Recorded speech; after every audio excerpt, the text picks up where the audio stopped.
ஒரு கடவுளோட சுரூபமா பார்க்கறதுனால நம்மள அயோக்கியம், முட்டாள், காட்டு மிராண்டி என்னமெல்லாம் சொல்லலாம்.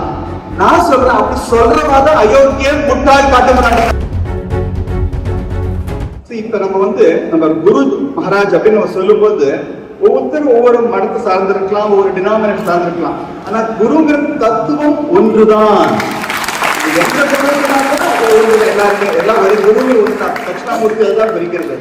கடவுள் அப்படிங்கிறது ஒரு அப்ஸ்ட்ராக்டான விஷயம் பார்க்கல. ஆனா குருங்கிறது கடவுளோட ஒரு லிவிங் பிரசன்ஸ். கடவுளோட காலை பிடிச்சுக்கிறது கஷ்டம், ஆனா குருநாதரோட காலை பிடிச்சுக்கிறது ரொம்ப ரொம்ப சுலபம். நம்ம ஹெல்ப்லெஸ்ஸா ஃபீல் பண்ணும்போது நமக்கு தைரியம் கொடுக்கறது, நமக்கு கை கொடுக்கறது அப்படிங்கிறதுனா குருநாதரான அருள் மட்டும்தான் முடியும், எழுதிய முடியாது. தமிழ்நாட்டுல பகுத்தறிவாளர்கள் சொல்றாங்க, அவங்க நம்ம குருவை ஒரு கடவுளோட சுரூபமா பார்க்கறதுனால நம்மள அயோக்கியம், முட்டாள், காட்டு மிராண்டி என்னமெல்லாம் சொல்லலாம்.